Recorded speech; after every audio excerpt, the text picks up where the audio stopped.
Hi, in this video I will show you how to pay with Klarna on eBay. So first open eBay and find the item you want to buy. Only buy it now listings typically show Klarna as a payment choice.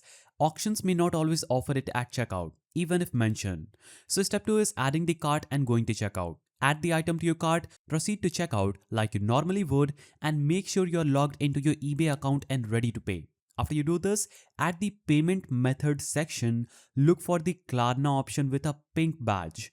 Click Pay with Klarna. If you don't see it, the seller or item may not support Klarna for that purchase. Once you select Klarna, you'll usually see options like Pay in 4, like split your purchase into 4 interest-free payments, monthly financing, that is longer repayment plan, pay later in 30 days. Now, step 5 is completing the Klarna checkout. So you'll be redirected to Klarna's screen to confirm details like name, billing, and how you want to pay. Klarna will usually run a quick approval check in seconds before you finalize. Submit the payment plan you choose, then return to eBay to finish your order.